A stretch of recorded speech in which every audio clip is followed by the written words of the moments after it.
You're watching Kababayan Today. Nandito po tayo sa New York City. Kasama natin ang ating Miss Universe na si Pia Wurtzbach. And this is the finale to our two-part exclusive.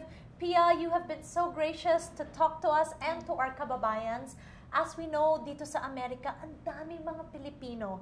Can you share with us meeting with them here all over? I'm sure ang daming mong nakikilala.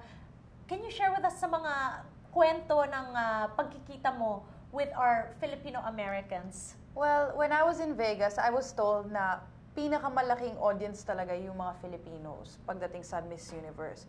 Ngayon, parang narinig ko yun, parang ako naman, talaga po, parang ganun lang ako. Pero nung nagsidatingan na sila, ay, naniwala na talaga ako. Dahil halos kalahati, mga Filipinos, sobrang dami nila. And ako, yung mga kilala ko, siguro mga 20 lang talaga, yung mga kilala ko talaga. Napumunta doon. Mula sa Pilipinas at kung saan man sa mundo, di ba? Pero mas marami pa yun na doon. Yung parang kahit anong corner ako tumingin ng theater. Kasi nakikita ko yung mga audience may flag sila ng Philippines. Nakakatuwa talaga kasi itong mga tao na to, bumili sila ng ticket. Yung iba sa kanila kumuha ng visa. Bumili ng ticket, nag-book ng hotel para lang manood ng Miss Universe. Who am I to let them down? Diyos ko naman. Tapos talagang naisip ko na, kailangan ko talaga manalo kung hindi masasayang yung punta nila.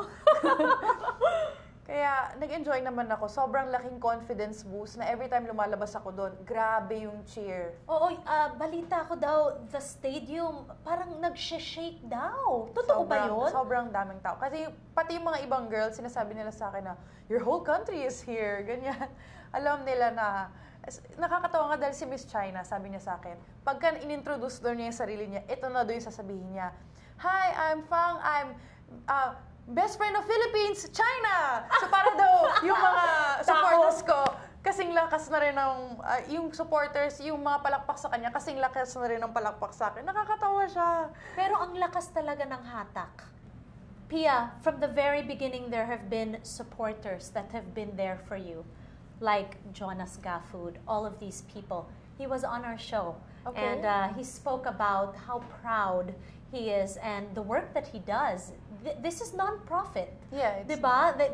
So what is your message to all the people that have really helped you on this journey to becoming Miss Universe, as well as all the people that continue to support you today? First of all, to the ones who mentored me and who taught me everything I know now, maraming salamat po sa yung hindi kayo nawala ng pag-asa sa akin, nakitaan niyo ako ng potential at kahit na 3 years in the making, nandiyan pa rin kayo. Lahat ng alam ko ngayon, lahat ng pinakita ko nun sa stage sa Miss Universe, lahat po yan, mga natutunan ko dahil sa inyo. So maraming salamat to my Aces and Queens family, to Binibining Pilipinas for trusting me with this responsibility, Madam Stella Araneta. Gusto ko rin pong magpasalamat kay Tito Albert Andrada for trusting me with his creations, trusting me that I'll wear his gowns well and with grace, and also putting so much effort into making my national costume and with my evening gown for that night. Also, kay Tito Oliver Tolentino, thank you so much for helping me during that moment of crisis. Really, you were my saving grace during that moment, during the preliminaries, which is also very important because I wouldn't have been able to make it into the top 10, 5, or 3, or the crown if I don't make it into top 15. So that was very important as well. So maraming salamat. And to everyone who watched the pageant, mga kababayan sa Pilipinas at sa buong mundo, lalo na po dito sa Amerika, maraming salamat po sa pagtangkilik nyo sa Miss Universe, sa paggising nyo ng maaga sa Pilipinas at doon sa mga nanood dito sa New York at sa Las Vegas, sa LA, sa buong Amerika. Maraming salamat sa pagboto nyo sa akin, real time. Malaking tulong po yun na maka-advance ako sa each round ng competition. And instrumental po kayo sa tagumpay ko, tagumpay nating lahat. Maraming salamat po. Very well said, our Miss Universe, Pia Wurtzbach. Pia, thank you so much. You. And we will continue to support you on your journey even after Miss Universe. Thank you very much. I appreciate that. All right, maraming salamat po. Ako po si G. Tanji. And thank you for watching Kababayan Today. Mula sa Kababayan Today, ipagbunyi ang Miss Universe 2015, Miss Pia Alonzo Wurzbach na tinanghalang pinakamagandang babae sa buong mundo ay sariling atin.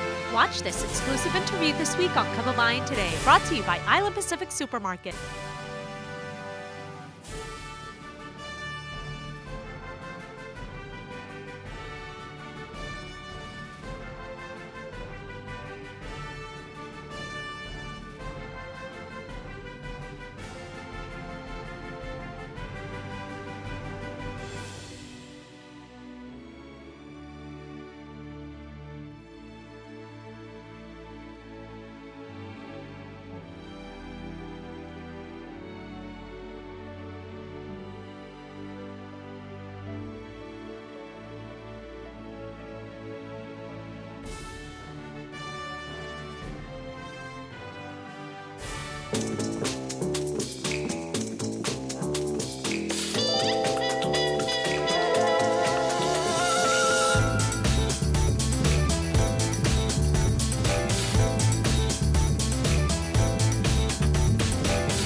Siya talaga makaklap?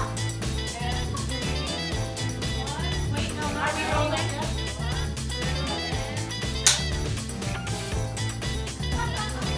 Alright. 1, 2, and... And Slayton, please. Oh, you're not doing it this time, Pia? Expected.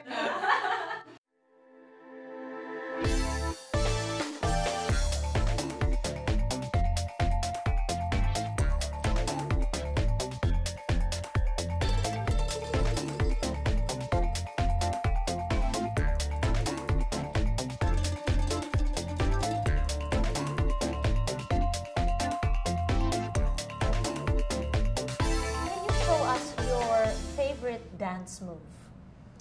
Watch me whip, watch me nay-nay. Oh, pwede ba tayo tumayo? Paano ba? Ay, naku, favorite ko Magnanay-nay to. ba tayo? Magnanay-nay tayo. Oh, Okay. paano ba? Watch me whip, watch me nay-nay. Okay. Watch Oy. me whip, whip, watch me nay-nay. Okay. Ayan, favorite ko yan.